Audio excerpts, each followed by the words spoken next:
তার মানে আল্লাহ পাকের শুরু, আল্লাহ পাকের শেষ। আল্লাহর কোনো শুরু নাই, আল্লাহর কোনো শেষ নাই। এখন কেউ যদি প্রশ্ন করে যে আল্লাহ সবকিছু সৃষ্টি করেছেন, তাহলে আল্লাহকে কে সৃষ্টি করলো, নাউজুবিল্লাহ, তখন আমরা বলবো যদি কেউ আল্লাহকে সৃষ্টি করতো তাহলে তো সেই সৃষ্টিকর্তা হয়ে যেত, তাই নয় কি? এইভাবে এক এক করে যদি আমরা পিছনের দিকে যেতে থাকি তাহলে একটা পর্যায়ে গিয়ে তো আমাদেরকে থামতে হবে। তো আমরা যেখানে গিয়ে থামছেন সেটাই হচ্ছে আল্লাহ রাব্বুল আলামিন। আল্লাহ পাকের আগে কিছুই ছিল না, বরং অতীত, বর্তমান, ভবিষ্যৎ এটা সময়ের মধ্যে আছে, যে সময়ের মধ্যে আমরা বাস করছি। আল্লাহ রাব্বুল আলামিনের কাছে এরকম অতীত, বর্তমান, ভবিষ্যৎ কিছু নাই। আল্লাহ রাব্বুল আলামিন একা ছিলেন, তখন কিছুই ছিল না। আবার যখন সবকিছু ধ্বংস হয়ে যাবে, আল্লাহ পাক একাই থাকবেন, আর কিছু থাকবে না। এখন আল্লাহ পাক সর্বপ্রথম সৃষ্টি করলেন আরশে আজিম। কি সৃষ্টি করলেন? এবং আরশটা পানির উপরে ছিল। কিসের উপরে? পানির উপরে। এরপরে আল্লাহ রাব্বুল আলামিন সৃষ্টি করেছেন কলম। আল্লাহ পাকের কাছে লাউহে মাহফুজ আছে। লাউহে মাহফুজ মানে সুরক্ষিত একটা ফলক। এখানে আল্লাহ পাক কলমকে বললেন লিখো। কলম বলল যে মাযা আকতুব, আমি কি লিখবো হে আল্লাহ? আল্লাহ পাক বললেন কিয়ামত পর্যন্ত যা যা হবে, শেষ দিন পর্যন্ত যা কিছু ঘটবে লিখে ফেলো। কলম লিখে ফেলেছে কিয়ামত পর্যন্ত কি কি হবে। অতএব আপনার রিজিক নিয়ে এত টেনশন করার কোনো দরকার নাই।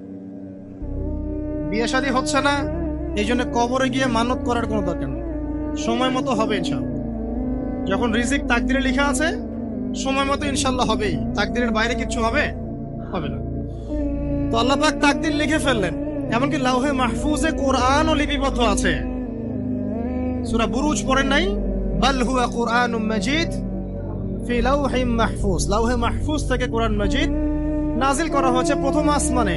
এরপর প্রথম আসমান থেকে আস্তে আস্তে ধাপে ধাপে বিভিন্ন ঘটনার পালাক্রমে রাসূলুল্লাহ সাল্লাল্লাহু আলাইহি ওয়াসাল্লামের কলবের মধ্যে জিবরাইল আলাইহিস সালামের মারফতে ওহী করা হয়েছে। এই হলো কোরআন, যেটা নাজিল হতে সময় লেগেছে 23 বছর। লাউহে মাহফুজ আল্লাহ রাব্বুল আলামিন সব লিখে ফেললেন। এভাবে 6 দিন, আল্লাহ পাকের হিসেবে 6 দিন কত লম্বা আল্লাহ ভালো জানেন। 6 দিনে আল্লাহ রাব্বুল আলামিন এরপর সৃষ্টি করলেন পুরো মহাবিশ্ব। পুরো মহাবিশ্ব বলতে আমি শুধু পৃথিবীর সৌরজগৎ বোঝাচ্ছি না। এই মঙ্গল, বুধ, শনি, বৃহস্পতি এইটুক না, এরকম হাজার হাজার সৌরজগৎ মিলে একটা গ্যালাক্সি হয়, আর হাজারটা গ্যালাক্সি মিলে গিয়ে একটা আসমান হচ্ছে, মহাকাশের একটা ছায়াপথ আসমান হচ্ছে। তো এরকম 7টা আসমান বা 7টা মহাবিশ্ব আল্লাহ পাক সৃষ্টি করলেন মাত্র 6 দিনে। কয় দিনে? ফি সিত্তাতি আইয়াম। 6 দিন আল্লাহ পাক সৃষ্টি করলেন। এরপর আল্লাহ রাব্বুল আলামিন প্রত্যেক মহাকাশে তার যার যার কাজ সেটা দিলেন। যেখানে যেখানে মাখলুক সৃষ্টি করা আল্লাহ পাক করলেন। আল্লাহ রাব্বুল আলামিন মালায়েকা সৃষ্টি করলেন নূর দিয়ে। কি দিয়ে? আলো দিয়ে। আলোর মধ্য দিয়ে আল্লাহ রাব্বুল আলামিন ফেরেশতা সৃষ্টি করলেন। আল্লাহ পাক জিন সৃষ্টি করলেন। জিন কি দিয়ে? আগুন দিয়ে। একদম যেটা উত্তপ্ত আগুন, লাল আগুন, সেই আগুন দিয়ে আল্লাহ পাক জিন জাতিকে সৃষ্টি করলেন। সৃষ্টি করার পর আল্লাহ রাব্বুল আলামিন জিন জাতিকে পৃথিবীতে পাঠিয়েছেন। কোথায়?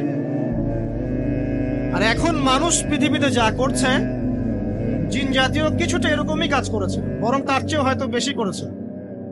পৃথিবীতে সে ফিতনা আর ফাসাদ সৃষ্টি করেছিল। এক পর্যায়ে আল্লাহ রাব্বুল আলামিন জিন জাতিকে ধ্বংস করে দিলেন। কিছু কিছু জিনকে আল্লাহ পাক অবশিষ্ট রাখলেন, যেগুলো পাহাড়ে, পর্বতে, বিভিন্ন জায়গায়, সমুদ্রে আশ্রয় নিল। পাহাড়ি এলাকাগুলোতে জিন থাকে, গভীর সমুদ্রে জিন থাকে, হ্যাঁ, জঙ্গলে জিন থাকে। এরকম কিছু জায়গা আছে, এগুলোর মধ্যে জিনরা থাকে। ওদেরকে ডিস্টার্ব করতে গেলে সমস্যা, আপনাকে ধরে ফেলবে। আর যদি প্রতিদিন সকাল সন্ধ্যার জিকির আজকার ঠিকঠাক মতো না করেন, কোরআন তেলাওয়াত ঠিকঠাক মতো না করেন, নামাজি না হন, আর পবিত্র না থাকেন, তাহলে জিন ধরার সম্ভাবনা বেশি। আর আমার মনে হয় এখনকার যে মেয়েগুলো রাস্তাঘাটে ঘোরাফেরা করে, এদের বেশিরভাগই জিন ধরা। কারণ আছে, এমনি এমনি বলি নাই। এটা আপনাকে বুঝতে হলে আল্লাহ এবং তার রাসূলের চোখ দিয়ে দেখতে হবে। তো কারণ তাদের চাল চলন স্বাভাবিক না, কিছু একটা ওদের উপর ভর করেছে। ওই ভরটা করার কারণে তার চালচলন আজকে এমন হয়ে গেছে। এবং বহু মেয়ের ঘটনা এমন শোনা যায় যে সরাসরি তারা জিন দ্বারা ইফেক্টেড হয়। দেখেন না, রুকিয়া করতে হয়, শরীয়ী ভাবে রুকিয়া করতে হয়। তো খেয়াল রাখবেন, সকাল সন্ধ্যার জিকির আজগার ঠিক রাখবেন, কোরআন তেলাওয়াতটা ঠিক রাখবেন, নামাজি হবেন, পাক পবিত্র থাকবেন, জিন আপনাকে কোনো ক্ষতি করতে পারবেন না ইনশাআল্লাহ। জিনরা কিন্তু রাসূল সাল্লাল্লাহু আলাইহি ওয়াসাল্লামেরও ক্ষতি করার চেষ্টা করেছিল। আল্লাহ রাসূল সাল্লাল্লাহু আলাইহি ওয়াসাল্লাম ওটাকে ধরেছিলেন, ধরে মসজিদের খুঁটির সাথে বেঁধে রেখেছে। নামাজের মধ্যে জিন আমাদের নবীকে ডিস্টার্ব করেছিল, আল্লাহ রাসূল ওই জিনকে ধরেছেন, ধরে খুঁটির সাথে বেঁধে রেখেছে। তারপরে তার মনে পড়লো সুলাইমান আলাইহিস সালামের কথা। সুলাইমান আলাইহিস সালাম বলেছিল আল্লাহকে, আল্লাহ আমাকে যে ক্ষমতা তুমি দিয়েছো, আমার পরে কাউকে এই ক্ষমতা আর দিও না। আর সুলাইমান আলাইহিস সালামকে আল্লাহ পাক জিন জাতিকে অনুগত করে দিয়েছিলেন। সুলাইমান আলাইহিস সালামের নির্দেশে জিন জাতি বিভিন্ন কাজ করত, এমনকি সমুদ্রের মধ্যে ডুবুরির কাজও করত, সমুদ্রের ভিতর থেকে রত্ন বের করে নিয়ে আসতো। এগুলো কিন্তু অলিক রূপকথা নয়, সত্য ঘটনা। তখন নবী সাল্লাল্লাহু আলাইহি ওয়াসাল্লাম বললেন যে আমার ভাই সুলাইমানের কথা আমার মনে পড়ে গেল, তাই আমি জিনটাকে ছেড়ে দিলাম। তো আল্লাহ পাক জিন জাতিকে সৃষ্টি করে এই পৃথিবীতে পাঠানোর পর তারা এরকম ফিতনা এবং ফাসাদ সৃষ্টি করার পরে আল্লাহ পাক ওদেরকে ধ্বংস করে দেন। দেওয়ার পরে আরো অনেক যুগ এবং অনেক শতাব্দী কেটে যায়। কত যুগ কত শতাব্দী আল্লাহ ভালো জানেন। অনেক লম্বা সময় পরে গিয়ে আল্লাহ রাব্বুল আলামিন ফেরেশতাদেরকে ডাকেন। কাদেরকে ডাকেন?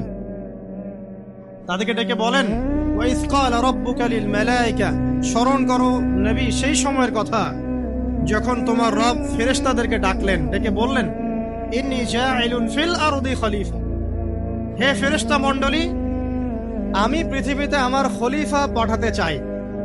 কি পাঠাতে চাই ভাই?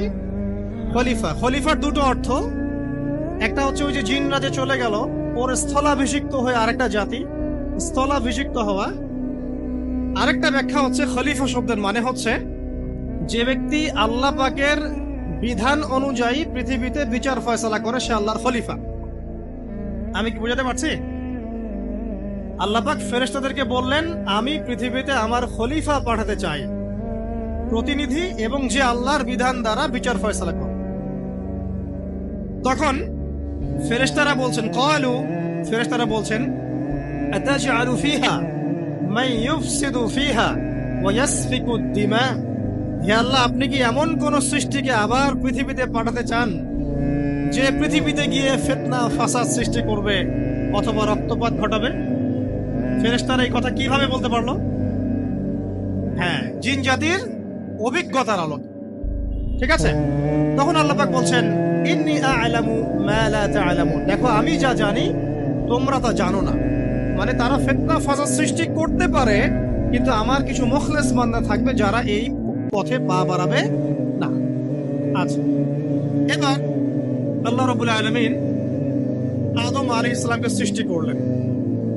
আল্লাহ পাক নিজের হাত দিয়ে আদম আলাইহিস সালামকে সৃষ্টি করেছেন।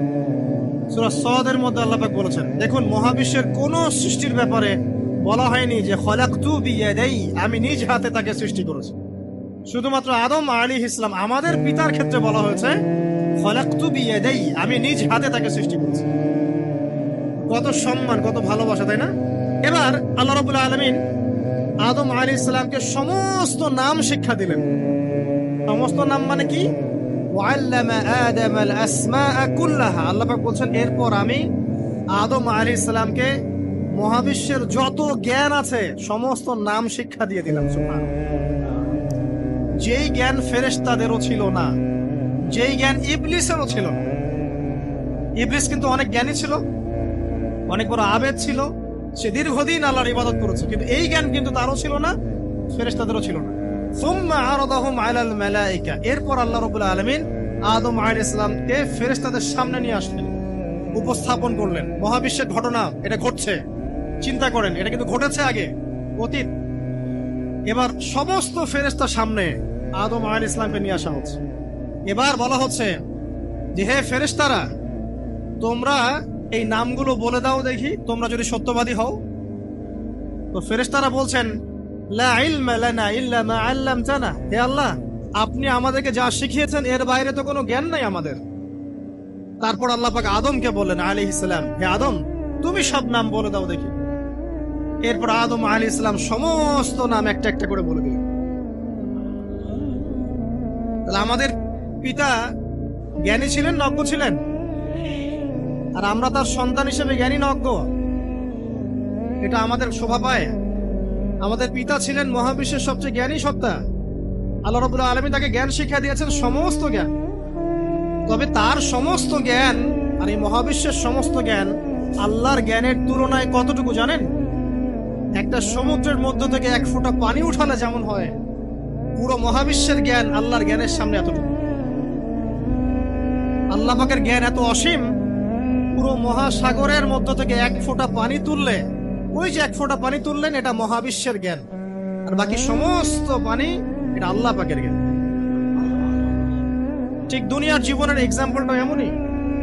একটা সাগরের মধ্যে আঙ্গুল ডুবালে, আঙ্গুল উঠালে যতটুকু পানি আঙ্গুলে বেঁধে থাকে, এটা দুনিয়া। আর পুরো মহাসাগরটাই হচ্ছে কি? আখিরাত। নবীজি বলছেন সাল্লাল্লাহু আলাইহি ওয়াসাল্লাম, একটা মৃত গাধাকে দেখে বলছেন, সাহাবীরা, তোমরা কি কেউ এই গাধাটাকে 1 দিরহামের বিনিময়ে কিনবে? কান কাটা, মৃত, গলে আছে, এই গাধাটাকে কিনবা 1 দিরহাম দিয়ে? সাহাবীরা বলছেন, মাংনা দিলেও তো কিনবো না। ইয়া রাসূলুল্লাহ, যদি ফ্রিও কেউ দেয়, বিনামূল্যে দেয়, তাও তো নিব না। তখন নবী সাল্লাল্লাহু আলাইহি ওয়াসাল্লাম বলছেন, এটাই হচ্ছে আল্লাহর কাছে দুনিয়ার এক্সাম্পল। ওই মৃত গাধা তোমাদের কাছে যতটা না ইম্পর্টেন্ট, যতটুকু মূল্য রাখে, আল্লাহর কাছে এই দুনিয়া তার চেয়েও কম মূল্য রাখে। তো এই দুনিয়াতে তো সব ফয়সালা হবে না। আমরা তো হতাশ হয়ে যাই না যে দুনিয়াতে এমন কেন, এটা কেন, ওইটা কেন। দুনিয়া এটারই জায়গা। দুনিয়া সবকিছুর কনক্লুশনের জায়গা না, সবকিছুর পরিসমাপ্তির জায়গা হচ্ছে কিয়ামতের মাঠ। ওই দিন যে সফল সে সফল, যে ব্যর্থ সে ব্যর্থ। দুনিয়ার বাড়ি গাড়ি, স্ট্যাটাস, চাকরি বাকরি, ইজ্জত সম্মান, এটা সাফল্য ব্যর্থতার মানদণ্ড নয়, চূড়ান্ত মানদণ্ড নয়। চূড়ান্ত মানদণ্ড কি? ফামান যুহজিহা আনিন নার ওয়া উদখিলাল জান্নাহ ফাকাদ ফাজ। যাকে জাহান্নাম থেকে বাঁচানো হবে, জান্নাতে প্রবেশ করানো হবে, পুলসিরাত পার হতে পারবে, এই একমাত্র ব্যক্তি সফল। সাফল্যের সংজ্ঞাটা জেনে রাখবেন, তাহলে আপনি দুনিয়াতে হতাশ হবেন না ইনশাআল্লাহ। এবার কি হলো, যখন আদম আলাইহিস সালাম সমস্ত নাম শিক্ষা দেওয়া সমস্ত নাম বলে দিলেন, এখানে নাম মানে কিন্তু খালি নাম নয়, জ্ঞান বলে দিলেন, তখন আল্লাহ রাব্বুল আলামিন ফেরেশতাদেরকে বললেন, তোমরা সবাই এখন আদমকে সিজদা করো। ওয়া ইয কুলনা লিল মালাইকাতি ইসজুদু লি আদম। আল্লাহ পাক এবার বলছেন, আমি সমস্ত মালায়েকাকে বললাম তোমরা আদমকে সিজদা করো। ফাসাজাদু, সবাই সিজদা করলো, ইল্লা ইবলিস, ইবলিস সিজদা করলো না। কেন করলে না? ইবলিসকে বলা হচ্ছে, ইয়া ইবলিস মা মানাকা আল্লা তাসজুদা ইয আমারতুক। তোমাকে কে নিষেধ করলো সিজদা করতে ওই আদমকে, যাকে আমি আদেশ করেছি? কে নিষেধ করলো? তখন ইবলিস বলছে, খালাকতানি মিন নার ওয়া খালাকতাহু মিন তিন। আমাকে সৃষ্টি করেছেন আগুন দিয়ে, আর আদমকে সৃষ্টি করেছেন মাটি দিয়ে, আমি কিভাবে তাকে সিজদা করতে পারি? ইবলিস বলতে চাইলো যে আপনি যে বলছেন আদমকে সিজদা করো, আদম তো মাটির তৈরি, আমি তো আগুনের তৈরি, তাহলে আপনি ভুল বলছেন। নাউজুবিল্লাহ। আগুন কেন মাটির সামনে নত হবে? মাটি আগুনের সামনে নত হওয়া উচিত। তার কেয়াস হচ্ছে এমন। কেয়াস মানে কি? তার এটা কি? হ্যাঁ, তার এটা যুক্তি। তার এটা যুক্তি এবং দর্শন যে আমি কেন তাকে সিজদা করব? আমি তো আগুনের তৈরি, আর আদম হচ্ছে মাটির তৈরি। তো খালাকতাহু মিন নার ওয়া খালাকতানি মিন তিন। খালাকতানি মিন নার ওয়া খালাকতাহু মিন তিন। আমাকে সৃষ্টি করেছেন আগুন দিয়ে, আদমকে সৃষ্টি করেছেন মাটি দিয়ে। আবা ওয়াস্তাকবারা, আল্লাহ পাক বলছেন সে উদ্ধত হলো এবং অহংকার প্রদর্শন করলো। আর আল্লাহ পাক অনেক কিছু মাফ করে দেন, কিছু কিছু বিষয় আল্লাহ পাক মোটেই পছন্দ করেন। তার মধ্যে একটা হচ্ছে অহংকার, তার মধ্যে একটা হচ্ছে শিরক, তার মধ্যে একটা হচ্ছে অন্যের হক নষ্ট করা, তার মধ্যে একটা হচ্ছে আদম সন্তানকে হত্যা করা, তার মধ্যে একটা হচ্ছে বৃদ্ধ বয়সে ব্যভিচার করা, তার মধ্যে একটা হচ্ছে মুরতাদ হয়ে যাওয়া। ওই যে খ্রিস্টান হয়ে যাচ্ছেন না, খালি মরেন তারপর বুঝবেন, খালি মালাকুল মউত আসুক তারপর বুঝবেন। আল্লাহ রাব্বুল আলামিন বলছেন তার রাসূলের মাধ্যমে, কেউ যদি সাক্ষ্য দেয় আল্লাহ ছাড়া কোনো মাবুদ নাই, মুহাম্মদ সাল্লাল্লাহু আলাইহি ওয়াসাল্লাম শেষ নবী, ঈসা ইবনে মারইয়াম আল্লাহর প্রেরিত নবী, আল্লাহর পুত্র নন, জান্নাত সত্য এবং জাহান্নাম সত্য, এই 5টা বিষয় যদি কেউ সাক্ষ্য দেয়, ইনশাআল্লাহ সে জান্নাতে যাবে, তার আমল যেমনই হোক না কেন। টাকার বিনিময়ে, চাকরির বিনিময়ে, সমাজ সেবার নামে আর চিকিৎসার নামে ঈমান বিক্রি করে ফেললেন। সুবহানাল্লাহ, সুবহানাল্লাহ। তোমাদের এই পৃথিবীতে বেঁচে থাকার চাইতে মাটির তলে চলে যাওয়া ভালো। আবর্জনার কোনো প্রয়োজন নাই আল্লাহর এই জমিনে। এই মুসলিম উম্মার আবর্জনার কোনো প্রয়োজন নাই।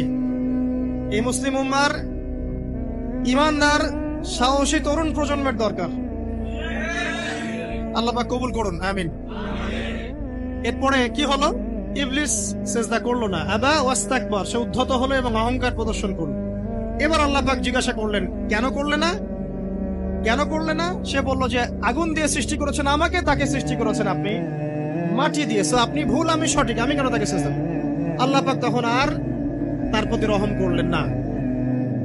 আল্লাহ পাক তখন তাকে বলছেন ফাখরুজ মিনহা, এখান থেকে বেরো। আল্লাহ পাক যেমন গফুর রহিম, আরহামুর রহিমিন, ঠিক তেমনি আল্লাহ পাক শাদীদুল ইকাব, কঠিন শাস্তি দাতাও বটে। আল্লাহ পাক শুধু কি দয়াই করবেন, শাস্তি দিবেন না? দিবেন। ফাখরুজ, অপদস্থ হয়ে, লাঞ্ছিত হয়ে এখান থেকে বের হয়ে যাও। এখানে অহংকার করার অধিকার তোমাকে দেওয়া হয় না, এখান থেকে বের হয়ে যাও। এবার ইবলিস বের হয়ে যাচ্ছে। বের হয়ে যাওয়ার সময় ইবলিস বলছে রব্বি। কি বলছে? রব্বি। দেখেন, ইবলিস আল্লাহকে বলছে রব্বি, মানে ইবলিস আস্তিক। ইবলিস কি আস্তিক? ইবলিস আল্লাহ বিশ্বাস করে। ইবলিস বলছে রব্বি, হে আমার রব, আনজিরনি ইলা ইয়াউমি ইউবআসুন, আমাকে কিয়ামত দিবস পর্যন্ত অবকাশ দেন। আমাকে তো বের করে দিচ্ছেন, ঠিক আছে, আমাকে কিয়ামত দিবস পর্যন্ত অবকাশ দেন। শব্দ চয়ন হচ্ছে রব্বি, হে আমার রব। মানে ইবলিস কিন্তু নাস্তিক না। তাহলে এখন যারা এই যে এথিজমে বিশ্বাস করছেন, আসলে এরা কেউ নাস্তিক না, এরা ইসলাম বিদ্বেষী। কখনো দেখবেন না তাদেরকে অন্য ধর্মের কোনো বিষয় নিয়ে কটু মন্তব্য করছে, প্রশ্ন উত্থাপন করছে, এমনটা খুব কমই দেখবেন। এটা যত মাথা ব্যথা ইসলাম নিয়ে। এখানে দেখেন ইবলিসের কথা বলছে, ইবলিস কিন্তু আস্তিক। ইবলিস কি বলছে? রব্বি আনজিরনি ইলা ইয়াউমি ইউবআসুন, হে আমার রব। ইবলিস জানে যে আল্লাহ তার রব। ওই যে সূরা হাশরের শেষের দিকে পড়ে দেখবেন ইবলিস বলে উকফুর, তোমরা কুফরি করো। তারপরে মানুষ যখন কুফরি করে সে বলে আমি ইন্নী আখাফুল্লাহ রাব্বাল আলামিন, আমি আল্লাহকে ভয় করি যে জগৎ সমূহের প্রতিপালক। শয়তানকে মানুষকে জিজ্ঞাসা করবে জাহান্নামীরা, তুমি আমাদেরকে পথভ্রষ্ট করেছে। শয়তান বলবে আমি কিচ্ছু করি নাই, আমি তোমাদেরকে কোনো কাজে ফোর্স করি নাই, আমি শুধু তোমাদেরকে ওয়াসওয়াসা দিয়েছি, তোমরা নিজেরাই কাজ করছো। ফালা তালুমুনি ওয়ালুমু আনফুসাকুম, সূরা ইব্রাহিম পড়ে দেখেন। শয়তান বলবে তোমরা আমাকে লানত করো না, নিজেদেরকেই লানত করো, আমি তো তোমাদেরকে বাধ্য করে কাজ করাই নাই, তোমরা নিজেরাই করেছো এই কাজগুলো। আসুন সামনে যাই। এবার আল্লাহ পাক যখন ইবলিসকে বের করে দিলেন, সে বলছে আমাকে কিয়ামত পর্যন্ত অবকাশ দিন। কিয়ামত পর্যন্ত অবকাশ নিয়ে ইবলিস কি করবে? উত্তর, ইবলিস বলছে ফাবিমা আগওয়াইতানি, হে আল্লাহ, যে কারণে বা যে আদমের কারণে আপনি আমাকে এখান থেকে বের করে দিলেন, লাআকউদান্না লাহুম সিরাতাকাল মুস্তাকিম, আমি সে আদম সন্তানের সরল পথে ওত পেতে বসে থাকবো। শয়তানের কথা কি মনে থাকবে যুবক ভাইরা? শয়তানের চ্যালেঞ্জ কি? আমি আদম সন্তানের সরল পথে ওত পেতে বসে থাকবো, মানে আমার আপনার সবার পথে সে ওত পেতে বসে আছে। এটা যদি মাথায় থাকে তাহলে জীবনে চলা সহজ হয় না? আচ্ছা, আর কি করব? সুম্মা লাআতিয়ান্না মিন বাইনি আইদিহিম, শুধু বসেই থাকবো না, আমি আসবো তাদের সামন থেকে, ওয়া মিন খালফিহিম, তাদের পিছন থেকে, ওয়া আন আইমানিহিম, তাদের ডান দিক থেকে, ওয়া আন শামাইলিহিম, তাদের বাম দিক থেকে, ওয়ালা তাজিদু আকসারাহুম শাকিরিন, হে আল্লাহ, আপনি বেশিরভাগ আদম সন্তানকে শুকরগুজার পাবেন না। কার কথা? শয়তানের এই কথাটা কি সত্য না মিথ্যা? এখন বেশিরভাগ লোক নামাজ পড়ে না পড়ে না? পড়ে। বেশিরভাগ মুসলিমের দাড়ি আছে না নাই? বেশিরভাগ মুসলিম সুদ খায় না খায় না? এখন বেশিরভাগ তরুণ প্রজন্ম জেনায় আছে না নাই? পর্নোগ্রাফি সবাই দেখে না দেখে না? অন্যের সম্পদ আত্মসাৎ মানুষ করছে না? দুর্নীতি করছে না? ঘুষ খাচ্ছে না? ইসলামের বিধান 100% পালন করে কত পার্সেন্ট মানুষ? খুব কম। আচ্ছা বাদ দেন এত বড় বড় কথা, শুধু কুরআনুল কারীম তেলাওয়াত করতে পারে কতজন মানুষ? বলি না আমরা 90% মুসলিমের বাংলাদেশ, তো 90% মুসলিমের বাংলাদেশে কত ভাগ মুসলিম কোরআন তেলাওয়াত করতে পারে? একটা শুমারি করে দেখেন, কোরআন শুমারি, এটা কোরআন শুমারি করে দেখেন যে কত পার্সেন্ট মুসলিম শুদ্ধ করে কোরআন পড়তে পারে। যারা পড়তে জানে তাদেরও পড়া যে কত ভুল আছে আলেম ওলামার কাছে গেলে বুঝতে পারবে। আর এই ভুলের কারণে যে অর্থ কত পরিবর্তন হচ্ছে আপনি তো জানেনই না। তো এই যে শয়তান বলেছে ওয়ালা তাজিদু আকসারাহুম শাকিরিন, আপনি বেশিরভাগই শুকরগুজার পাবেন। ওর কথা সত্য না মিথ্যা? দেখেন, ও কিন্তু তার মিশনের মধ্যে ঠিকই আছে। কথা যে সত্য তার প্রমাণ সহিহ বুখারীর একটা হাদিস, যেটা 4 বার এসেছে বুখারীর মধ্যে, যে আদম আলাইহিস সালামকে ডাকা হবে কিয়ামতের মাঠে, ডেকে বলা হবে তোমার সন্তানদের মধ্য থেকে জাহান্নামীদেরকে আলাদা করে দাও। আদম আলাইহিস সালাম বলবেন কতজনকে আলাদা করে দিব? আল্লাহ পাক বলবেন প্রতি 1099 জনকে জাহান্নামের জন্য আলাদা করে দাও। শয়তানের কথা ঠিক না বেঠিক? এবার আল্লাহ রাব্বুল আলামিন তাকে বের করে দিলেন। ইবলিস এবার বের হয়ে গেল, চ্যালেঞ্জও করলো। এবার আল্লাহ পাক আদম আলাইহিস সালামকে ডেকে বলছে ইয়া আদম, এবার আদম আলাইহিস সালামের এই যে পাজর মানে বুকের পাজর, এখান থেকে তার সঙ্গিনীকে সৃষ্টি করা হলো। কারণ আদম আলাইহিস সালাম একাকী ছিলেন, একা কি থাকা যায়? একা থাকতে কষ্ট হয় না? একজন জীবন সঙ্গী লাগে না? তো আদম আলাইহিস সালামের এই বাম পাজরের হাড় থেকে হাওয়া আলাইহিস সালামকে সৃষ্টি করা হলো।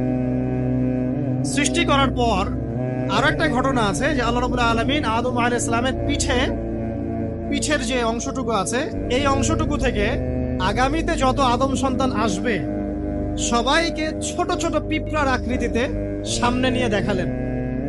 সুবহানাল্লাহ, যত আদম সন্তান আসবে আল্লাহ পাক সবাইকে আদমের সামনে দেখালেন এবং বললেন এই যে শুভ্র অংশ যারা, মানে সাদা অংশ যারা, তারা তোমার সন্তানদের মধ্য থেকে সবাই জান্নাতি। আর তোমার এই যে বাম পাশে যেগুলো কালো কালো ছোট ছোট আকৃতি দেখছো, এগুলো সব তোমার সন্তানদের মধ্য থেকে জাহান্নামী। আমরা দোয়া করি আমরা তাদের অন্তর্ভুক্ত না হই। এবার আল্লাহ পাক সবাইকে বললেন, সূরা আরাফের মধ্যে আসছে 182 নম্বর আয়াতে মনে হয়, আল্লাহ পাক বলেন আলাস্তু বিরাব্বিকুম, হে আদমের সন্তানরা আমি কি তোমার রব নই? আমি কি তোমাদের রব নই? আলাস্তু বিরাব্বিকুম, আমি কি তোমাদের রব নই? আলাস্তু বিরাব্বিকুম, আমি কি তোমাদের রব নই? আমরা সবাই তখন বলেছিলাম বালা ইয়া রব্বি, অবশ্যই আপনি আমাদের রব। আমরা এখন ভুলে গেছি না? আমরা সবাই এই সাক্ষী দিয়ে আসছি রুহের জগতে।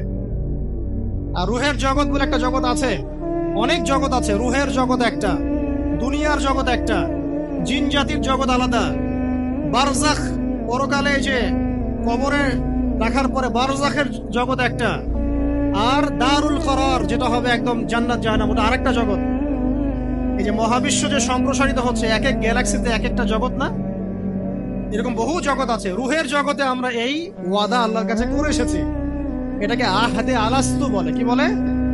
আহদে আলাস্তু, মানে আলাস্তু বিরাব্বিকুম, আমি কি তোমাদের রব নই? আমরা বলেছিলাম হ্যাঁ আপনি আমাদের রব। একটা মজার কথা আছে এখানে, যখন আদম আলাইহিস সালাম দেখছিলেন তার সন্তানদেরকে সাদা সাদা আকৃতি ছোট ছোট, এর মধ্যে একটা সন্তানকে দেখে, একজন সন্তানকে দেখে তার প্রচন্ড ভালো লেগেছিল এবং তিনি অত্যন্ত সুদর্শন ছিলেন। তাকে দেখে তার প্রচন্ড রকম ভালো লেগেছিল। আল্লাহ পাককে তিনি জিজ্ঞাসা করলেন, হে আল্লাহ, আমার সন্তানদের মধ্যে কে, এই সুন্দর সন্তান কে? আল্লাহ পাক বললেন সে হচ্ছে তোমার সন্তান দাউদ। কি নাম?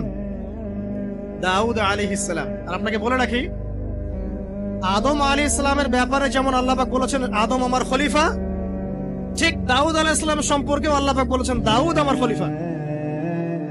বুঝতে পারলেন? কোথায় আছে? সূরা সাদ পড়ে দেখেন। ঠিক আদম আলাইহিস সালাম সম্পর্কে আল্লাহ পাক বলেছেন না যে আমি পৃথিবীতে খলিফা পাঠাচ্ছি, ঠিক দাউদ আলাইহিস সালাম সম্পর্কেও আল্লাহ পাক বলেছেন দাউদ আমার খলিফা।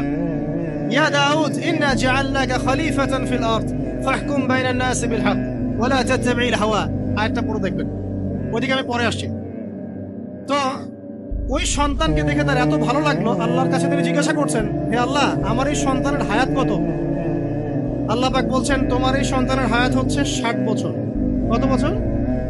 60 বছর। আর আমাদের উম্মতে মুহাম্মাদের কিন্তু গড় আয়ু এরকম 60-65, এর বেশি না গড় আয়ু। তখন আদম আলাইহিস সালাম বলেন, আল্লাহ আমার হায়াত থেকে তাকে 40 বছর দিয়ে দাও। আমার হায়াত থেকে তাকে 40 বছর দিয়ে দাও। আল্লাহ পাক তাকে 40 বছর দিয়ে দিলেন। তাই আদম আলাইহিস সালামের 1000 বছর হায়াত হয়ে গেল 960 বছর, আর দাউদ আলাইহিস সালামের 40 বছর হায়াত হয়ে গেল 100 বছর। এখন আসেন এই জায়গায় যে আদম আলাইহিস সালাম এবং দাউদ আলাইহিস সালাম দুইজনকে আল্লাহ পাক কি বলেছেন? খলিফা। খলিফা কে? খলিফা কাকে বলে? এটা একটু শুনানি ছোট্ট করে। সূরা সাদ পড়বেন 24 কি 26 নম্বর আয়াত। আল্লাহ পাক বলছেন, ইয়া দাউদ, হে দাউদ, খলিফার কাজ কি এটা শোনেন। হে দাউদ, ইন্না জাআলনাকা খলিফাতান ফিল আরদ, নিশ্চয়ই আমি আল্লাহ তোমাকে পৃথিবীতে খলিফা করেছি। কি করেছি? খলিফা করেছি। তোমার কাজ কি? ফাহকুম বাইনান নাসি বিল হক, মানুষের মাঝে আল্লাহর বিধান দ্বারা হকের মানদণ্ডে বিচার ফয়সালা করবে। তাহলে আল্লাহর খলিফার দায়িত্ব কি? আল্লাহর বিধান দ্বারা বিচার ফয়সালা করা। ওয়ালা তাত্তাবিউল হাওয়া, তুমি নিজের প্রবৃত্তির অনুসরণ করবে না। ফায়ুদিল্লাকা আন সাবিলিল্লাহ, তাহলে তোমাকে এটা সরল পথ থেকে বিচ্যুত করে দেবে। ইন্নাল্লাযীনা ইউদিল্লুনা আন সাবিলিল্লাহ, নিশ্চয় যারা আল্লাহর পথ থেকে বিচ্যুত হয়ে যায়, লাহুম আযাবুন শাদীদ, তাদের জন্য কঠিন শাস্তি আছে। বিমা নাসু ইয়াউমুল হিসাব, এই কারণে যে তারা হিসাবের দিনটা ভুলে গেছে। এই আয়াত থেকে খলিফার ফাংশন বুঝতে পারলেন? খলিফার ফাংশন কি? আপনি যা ইচ্ছা তাই ফয়সালা করবেন, নিজের মন গড়া যা ইচ্ছা রচনা করবেন। ফাহকুম বাইনান নাসি বিল হক, মানুষের মধ্যে হকের মানদণ্ডে বিচার ফয়সালা করো। হকটা কি জিনিস? আমার দর্শন হক, আমার ফিলোসফি হক, আমার যুক্তি, আমার বিজ্ঞান, এগুলোই হকের মানদণ্ড। হকের মানদণ্ড কি? কোথায় উত্তর আছে? কোরআনেই উত্তর আছে। কোন সূরা? সূরা কাহফ। কত নম্বর আয়াত? আয়াত নাম্বার 29। আল্লাহ পাক বলছেন, ওয়াকুলিল হাক্কু মির রাব্বিকুম, হক সেটাই যা তোমার রবের পক্ষ থেকে নাযিল। কথা কি ক্লিয়ার? হক কি জিনিস? যা তোমার রবের পক্ষ থেকে নাযিল হয়। ফামান শাআ ফালইউমিন, যার ইচ্ছা হয় সে স্বীকার করুক। ওয়ামান শাআ ফালইয়াকফুর, যার ইচ্ছা হয় সে অস্বীকার। ইন্না আ'তাদনা লিযালিমিনা নারান, অস্বীকারী জালেমদের জন্য আমি আগুন প্রস্তুত করে রেখেছি। তো এখানে আপনি হকের সংজ্ঞা পেলেন এবং হকের মানদণ্ডে বিচার ফয়সালা করলে পরে খলিফা হয়। যদি আল্লাহ পাকের হকের মানদণ্ডে কেউ ফয়সালা না করে, সে আল্লাহর খলিফা নয়, সে শয়তানের খলিফা। কথা কি ক্লিয়ার? আচ্ছা, এখন যদি আপনি বাধ্য হন কোনো ক্ষেত্রে, সেটা আলাদা বিষয়। বাধ্য হয়েছেন সেটা আলাদা বিষয়, কিন্তু আকীদা স্পষ্ট থাকতে হবে যে আল্লাহ রাব্বুল আলামিনের বিধান চূড়ান্ত, এর উপর কোনো বিধান। এখন আপনি আদম এবং দাউদ আলাইহিস সালামের মধ্যে একটা সম্পর্ক বুঝতে পারলেন। এবার আল্লাহ পাক আদম আলাইহিস সালামকে ডাকলেন, ডেকে বলছেন, আদম এবং হাওয়া, তোমরা দুজন উসকুন আনতা ওয়া যাওজুকাল জান্নাহ, এবার তুমি আর তোমার স্ত্রী হাওয়া তোমরা জান্নাতে থাকো। ফাকুলা মিনহা রাগাদান হাইথু শি'তুমা, জান্নাতের যেখান থেকে ইচ্ছা তোমরা ফল খাও বা যা ইচ্ছা তাই করো, সবকিছু উন্মুক্ত তোমাদের জন্য জান্নাতে। একটা বিষয়, ওয়ালা তাকরাবা হাদিহি শাজারা, এই যে গাছটা দেখছো, এই গাছের কাছেও যাবে না। এখানে শব্দ এমন না যে গাছের ফল খাবে না, শব্দ হচ্ছে এমন গাছের কাছেও যাবে না। যেমন ওয়ালা তাকরাবু জিনা, জিনা করবে না আল্লাহ পাক বলেননি, বলেছেন জিনার কাছেও যাবে না। ওয়ালা তাকরাবু মালাল ইয়াতীম, ইয়াতীমের মাল খাবে না আল্লাহ পাক বলেন নাই। আল্লাহ বলছেন ইয়াতীমের মালের কাছেও যেও না। আমি কি বুঝাতে পারছি? এই গাছের কাছেও যেও না। এবার জান্নাতে তারা থাকতে লাগলেন। এবার ইবলিস তো আর হাল ছেড়ে দেয় নাই। সে কি বলেছিল? ডান বাম সামন পিছন সব দিক থেকে আসবে। সে এসে ওয়াসওয়াসা দেয়। কি ওয়াসওয়াসা দেয়? হে আদম, হাল আদুল্লুকা, আমি কি তোমাকে বলে দিব, আলা শাজারাতিল খুলদ ওয়া মুলকিন লা ইয়াবলা, হে আদম আমি কি তোমাকে বলে দিব এমন একটা গাছের কথা, যেই গাছের ফল খেলে পরে তুমি চিরস্থায়ী জীবন লাভ করবে, কোনোদিন মারা যাবে না। এই চিরস্থায়িত্বের টোপ দিচ্ছে কে? এই চিরস্থায়ী ক্ষমতার টোপে মানুষ পথ হারাচ্ছে না পৃথিবীতে। ওয়া মুলকিন লা ইয়াবলা, এমন রাজত্ব পাবে যেই রাজত্ব কখনো ক্ষয় হবে না। চিরস্থায়িত্বের টোপ, রাজত্বের টোপ, এই দুটোই হচ্ছে পৃথিবীতে মানুষকে পথভ্রষ্ট করার শয়তানের অস্ত্র। কথা মানে বুঝতে পারেন না? আমার মাথার উপর দিয়ে যাচ্ছে, বুঝতে পারবেন ইনশাআল্লাহ। তো টোপ দিচ্ছে দুইটা, হাল আদুল্লুকা আলা শাজারাতিল খুলদ ওয়া মুলকিন লা ইয়াবলা। করতে করতে করতে করতে একদিন সত্যি সত্যি আমাদের পিতামাতা সেই গাছের কাছে চলে গেলেন। যখনই চলে গেলেন ফালাম্মা যাqa আশ-শাজারা, যখন তারা গাছের কাছে চলে গেলেন, বাদাত লাহুমা সাওআতিহিম, তাদের পরনে যে জান্নাতি কাপড় ছিল ধাপাস করে খুলে পড়ে গেল। ইন্না লিল্লাহি ওয়া ইন্না ইলাইহি রাজিউন। আমাদের পিতামাতাকে পুরো মহাবিশ্বে ফেরেশতাদের সামনে জান্নাতে নগ্ন করে দিল ইবলিস। আমি মনে বুঝাতে ব্যর্থ হচ্ছি। আমাদের পিতামাতাকে জান্নাতে ফেরেশতাদের সামনে, সবার সামনে নগ্ন করে কাপড় খুলে ফেললো কে? ইবলিস। তো এখন যে কাপড় খোলার সংস্কৃতি চলছে, কারা এরা? ওরা জিন শয়তান, এগুলো মানুষ শয়তান। শয়তান দুই প্রকার, মিনাল জিন্নাতি ওয়ান নাস, জিন শয়তান আর মানুষ শয়তান। ওই জিন শয়তান এদেরকে ওয়াসওয়াসা দিয়ে দিয়ে নগ্ন করেছে। এরা এখন নগ্নতার আন্দোলন শুরু করেছে, এবং আমি জানি কয়দিন পর এটা বিকিনি পরেও ঘুরবে। অবাক হচ্ছেন? কিয়ামতের আলামতের মতো অন্যতম হচ্ছে মানুষ রাস্তার ধারে ধারে জেনা করবে, রাস্তার মনে মনে জেনা হবে। তখনকার সবচেয়ে ভালো মানুষ হবে সেই ব্যক্তি যে গিয়ে বলবে যে বাবা তোমরা জেনা করছো, এই দেয়ালের পিছনে গিয়ে করতে পারলা না। সে হবে সবচেয়ে ভালো মানুষ। এই যে কাপড় খোলার সংস্কৃতি শুরু হয়েছে, এটা কার সংস্কৃতি? বাদাত লাহুমা সাওআতিহিম। আল্লাহ পাক আরো বলছেন, ইয়া বানি আদম, হে আদম সন্তান, লা ইয়াফতিনান্নাকুমুশ শাইতান, শয়তান যেন তোমাদেরকে ফিতনায় ফেলতে না পারে।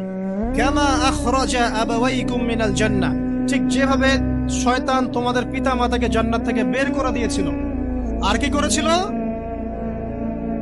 কামা আখরাজা আবাওয়াইকুম মিনাল জান্নাহ ইয়ানজিউ আনহুমা লিবাসাহুমা, শয়তান তোমাদের পিতামাতার লেবাস পোশাক খুলে ফেলেছিল। ঠিক এভাবেই যেন পৃথিবীতে শয়তান তোমাদেরকে ফিতনায় ফেলতে না পারে, আল্লাহ পাক সতর্ক করছেন। এখন কি বুঝতে পারছেন? এই নগ্নতার যে ছয় লাভ, নগ্নতা, অশ্লীলতা, পর্নোগ্রাফি, বেহায়াপনা, ফ্রি মিক্সিং, নারীদেরকে নগ্ন করে রাস্তায় বের করে নিয়ে আসা, এগুলো কার এজেন্ডা? শয়তানের এজেন্ডা। এর উপর কোনো কথা নাই, কারণ কোরআনের উপর কোনো সত্য নাই। এগুলোর উপরে কোনো কথা হবে না, বিকজ কোরআনের উপর কোনো সত্য নাই। আছে? নাই। কোরআনে আল্লাহ পাক বলেছেন যে শয়তান ফিতনায় ফেলেছিল, ইয়ানজিউ আনহুমা লিবাসাহুমা, শয়তান তোমাদের পিতামাতার লেবাস খুলে ফেলে দিয়েছিল। ওয়াতাফিকা ইয়াখতিফানি আলাইহিমা মিন ওয়ারাকিল জান্নাহ, তখন আমাদের পিতামাতা জান্নাতের গাছের যে এই যে পাতাগুলো আছে এগুলো ছিঁড়ে ছিঁড়ে লজ্জাস্থান থাকতে লাগলেন। ইন্না লিল্লাহ। আমাদের পিতামাতার কি দুর্দশা হয়েছিল, আমাদের পিতামাতার কি দুর্দশা, কি লজ্জা হয়েছিল তখন। চিন্তা করে দেখেন, শয়তান কাপড় খুলে ফেলে দিয়েছে, আর আমাদের পিতামাতা, আমাদের মা, আমাদের বাবা জান্নাতের এই যে পাতাগুলো ছিঁড়ে ছিঁড়ে গায়ের লজ্জাস্থান থাকা শুরু করেছেন। কি পরিমাণ লজ্জা চিন্তা করেন। আপনাকে যদি এখানে কেউ নগ্ন করে ফেলে, আপনি যদি না চান বিষয়টা, সবাই জোর করে আপনার কাপড় খুলে ফেলে, আপনার কেমন লাগবে? কেমন লাগবে? এই ঘটনা ঘটেছে মহাবিশ্বে, শয়তান ঘটিয়েছে। এরপর আল্লাহ পাক ডাকলেন, ডেকে বলছেন, ইয়া আদম, হে আদম, আলাম আনহাকুমা আন তিলকুমা শাজারা, হে আদম, আমি কি তোমাদেরকে দুজনকে নিষেধ করি নাই যে গাছের কাছে যাবে না? আমি কি তোমাদের দুইজনকে নিষেধ করি নাই যে তোমরা গাছের কাছে যাবে না? তখন আদম আলাইহিস সালাম বুঝতে পারলেন যে তারা একটা বড় ভুল করে ফেলেছে। তারপর আল্লাহ রাব্বুল আলামিন দয়া পরবশ হয়ে আদম এবং হাওয়া আলাইহিস সালামকে কালিমা শিক্ষা দিলেন, তওবার কালিমা, যেই কালিমা দিয়ে তারা তওবা করতে পারেন। সেই কালিমা হচ্ছে রব্বানা যালামনা আনফুসানা ওয়া ইল্লাম তাগফির লানা ওয়া তারহামনা লানাকুনান্না মিনাল খাসিরিন। এই দোয়া শিখে নিয়ে আদম এবং হাওয়া আলাইহিস সালাম তওবা করলেন। আল্লাহ পাক তাদের তওবা কবুল করে মাফ করে দিলেন। কিন্তু জান্নাতে আর থাকা হলো না। আল্লাহ পাক বলেন, কুল নাহবিতু মিনহা জামিআ, এবার তোমরা সবাই মিলে এখন পৃথিবীতে নেমে যাও। আল্লাহ মাফ করে দিলেন, কিন্তু তোমরা এখন পৃথিবীতে নেমে যাও, জান্নাতে আর থাকা হবে না। খেয়াল করে দেখেন, ইবলিসও আল্লাহর আদেশ মানে নাই। আল্লাহ বলেছেন সিজদা করো, ইবলিস কিন্তু করে নাই। আবার আমাদের পিতা আদম আলাইহিস সালামকে আল্লাহ পাক বলেছেন গাছের কাছে যেও না, তারা চলে গেছেন। দুটোই কি অবাধ্যতা নয়? তাহলে ইবলিসকে চিরস্থায়ী জাহান্নামী করা হলো, আদম সন্তানকে কেন করা হলো না? উত্তর, আদম সন্তান আদম আলাইহিস সালাম তওবা করে ফিরে এসেছে, ইবলিস আসে নাই। তাই আমাদের দ্বারা পদে পদে ভুল হবেই, তওবা করে ফিরে আসলেই গুনাহ মাফ ইনশাআল্লাহ। আর যদি ইবলিসের মতো গুনার উপর গুনাহ করতেই থাকেন আর বলেন যে আমি ঠিক কাজ করছি, তাহলে ইনশাআল্লাহ ওই যে জাহান্নাম অপেক্ষা করছে। ইবলিসকে আল্লাহ পাক বললেন যে তুমি এবং তোমার অনুসারী যারাই থাকবে সবাইকে দিয়ে লাআমলাআন্না জাহান্নামা মিনকুম আজমাইন, তোমাদের সবাইকে দিয়ে আমি জাহান্নাম পরিপূর্ণ করব। নাউযুবিল্লাহ। এবার সবাই পৃথিবীতে নেমে আসলো। পৃথিবীতে এসেই কি আল্লাহ পাক ছেড়ে দিলেন? না, আল্লাহ রাব্বুল আলামিন বলছেন কুল নাহবিতু মিনহা জামিআ, তোমরা পৃথিবীতে নেমে যাও। ফাইম্মা ইয়াতিয়ান্নাকুম মিন্নি হুদান, দুনিয়াতে যাচ্ছ যাও, তবে মনে রেখো যে আমার পক্ষ থেকে তোমাদের কাছে হেদায়েতের বাণী আসবে। আমার পক্ষ থেকে তোমাদের কাছে হেদায়েতের বাণী আসবে। ফামান তাবিআ হুদায়া ফালা খাউফুন আলাইহিম ওয়ালা হুম ইয়াহজানুন, যারা আমার হেদায়েতের বাণীগুলো মেনে চলবে তাদের কোনো ভয় নাই, কোনো দুশ্চিন্তাও নাই। ওয়াল্লাযীনা কাফারু ওয়া কাযযাবু বিআয়াতিনা, কিন্তু যারা আমার আয়াতকে কুফরি করবে, মিথ্যা প্রতিপন্ন করবে, ফাউলাইকা আসহাবুন নার, তারা হবে জাহান্নামের অধিবাসী। হুম ফিহা খালিদুন, তারা সেখানে চিরস্থায়ী হবে। এই সহজ সরল জীবন দর্শন দিয়ে আল্লাহ পাক পৃথিবীতে পাঠিয়ে দিলেন। এবার শুরু হলো পৃথিবীতে পথ চলা। পৃথিবীতে পথ চলার ক্ষেত্রে অনেক কিছু সৃষ্টি করতে হলো, আবিষ্কার, কৃষিকাজ, এটা ওটা সবকিছু। আদম আলাইহিস সালামকে আল্লাহ পাক সেই জ্ঞান ওহীর মাধ্যমে শিক্ষা দিলেন। কৃষিকাজ আল্লাহ পাক শিক্ষা দিয়েছেন, চাকা সৃষ্টি করা আল্লাহ পাক শিক্ষা দিয়েছেন, বাহন সৃষ্টি করা আল্লাহ পাক শিক্ষা দিয়েছেন। যত রকম জ্ঞান আছে সমস্ত জ্ঞান এসেছে নবীদের পক্ষ থেকে। সবকিছু জ্ঞানের মূল ভিত্তি এসেছে নবীদের কাছ থেকে, আল্লাহর ওহীর কাছ থেকে। যত সভ্যতা দেখছেন বড় বড়, সমস্ত সভ্যতা শুরু হয়েছে নবী দ্বারা, এবং সভ্যতা শেষও হবে একজন নবী দ্বারা। তার নাম কি? ঈসা ইবনে মারইয়াম। আদম আলাইহিস সালাম আল্লাহর দেয়া শিক্ষায় শিক্ষিত হয়ে দুনিয়াতে চলতে লাগলেন এবং তওবা ইস্তেগফার করতে লাগলেন, কাঁদতে লাগলেন। দীর্ঘকাল তারা ক্রন্দন করেছেন। কি কারণে? ওই যে একটা ভুল তারা করে ফেলেছে। দুনিয়াতে এসে ক্রন্দন করতে আল্লাহ রাব্বুল আলামিন এক পর্যায়ে তওবা কবুল করে ফেললেন। এবার সামনে যান। তাদের সন্তান হলো হাবিল এবং কাবিল। নাম শুনেছেন? শোনেন নাই? হাবিলের কুরবানি কবুল হয়, কাবিলের কুরবানি কবুল হচ্ছে না। বিকজ কাবিল এর কুরবানির মধ্যে ইখলাস নাই। ভাইয়ের কুরবানি কেন কবুল হচ্ছে, আমারটা কেন হচ্ছে না? হিংসার বশবর্তী হয়ে কাবিল হাবিলকে হত্যা করে ফেললো। নবী পরিবারের সদস্য হয়েও কাবিল এরকম অন্যায় করে ফেলল। আর কি হলো? রাসূল সাল্লাল্লাহু আলাইহি সাল্লাম বলেছেন, পৃথিবীতে যত মানুষ অন্যায়ভাবে নিহত হবে, পৃথিবীতে যত মানুষ অন্যায়ভাবে খুন হবে, সমস্ত খুনের পাপের একটা অংশ কাবিলের আমলনামায় যুক্ত হবে। কারণ সেই প্রথম খুন চালু করেছে। এই যে আজকে গুনাহে জারিয়া চালু করছেন না, সুদী এনজিও, সুদী সমিতি, সিনেমা হল, এইটা ওইটা, মদের বার, যত গুনাহে জারিয়া চালু করছেন, মৃত্যু হবে, কবর যাবেন ঠিকই, কিন্তু গুনাহ কমবে না ইনশাআল্লাহ। মনে করেন একজন নগ্ন ছবিতে অভিনয় করেছে, ঠিক আছে, এখন নাই পৃথিবীতে, বা কেউ অশ্লীল গান বাজনা করে দুনিয়া থেকে বিদায় নিয়েছে, দুনিয়াতে তার গান এখনো বাজছে, সে কবরে শুয়ে শুয়ে সেই গোনাগুলো পাচ্ছে। ঠিক আপনি যদি এখন ভালো কোনো কাজ করেন, দিনই কোনো ভালো কাজ করেন, মসজিদ হোক, মাদ্রাসা হোক, এতিমখানা হোক, বিধবাদের কোনো প্রকল্প হোক, বৃদ্ধাশ্রম হোক, মানবতার কোনো কল্যাণমূলক কাজ হোক, মৃত্যুর পরেও ইনশাল্লাহ আপনি নেকি পেতে থাকবেন। সদকায়ে জারিয়া আর গুনাহে জারিয়া ভালো করে বুঝবেন। একটা গুনাহ করে মাফ নেওয়া আলাদা বিষয়, আর গুনাহ চলতে থাকাটা আরেকটা বিষয়। আল্লাহ আমাদেরকে হেফাজত করুন, আমিন।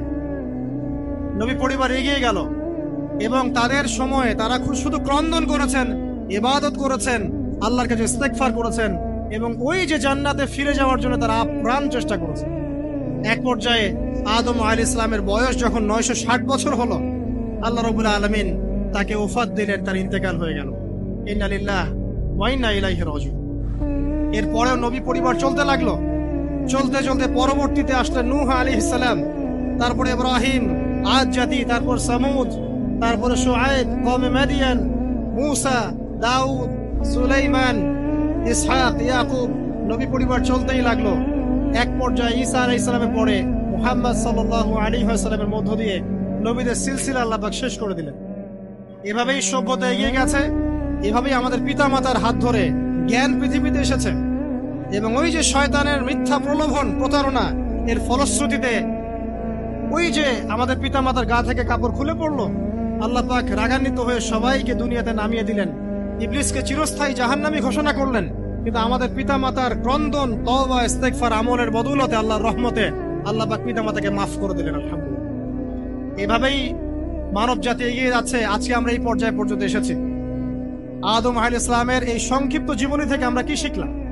আমরা শিখলাম যে আল্লাহ রাব্বুল আলামিন অনেক ভালোবেসে, অনেক মহব্বত করে, মমতা দিয়ে, মায়া দিয়ে নিজের হাতে আমাদের পিতাকে সৃষ্টি করেছে। এক, দুই, আমাদের পিতাকে আল্লাহ রাব্বুল আলামিন তার পক্ষ থেকে জ্ঞান শিক্ষা দিয়েছেন। এই কারণে আদম সন্তানরা জন্ম থেকেই দেখবেন কিছু না কিছু জ্ঞানে জ্ঞানী হয়েই থাকে। জ্ঞান আপনার ডিএনএ এর মধ্যে থাকেই। আল্লাহ রাব্বুল আলামিন আদম আলাইহিস সালামের মধ্যে রূহ ফুঁকে দিয়েছেন। আল্লাহ রাব্বুল আলামিন আদম আলাইহিস সালামকে জান্নাতে রেখেছেন। আল্লাহ রাব্বুল আলামিন গাছের কাছে যাওয়ার পরেও তওবা ইস্তেগফারের মধ্য দিয়ে তাকে মাফও করে দিয়েছেন।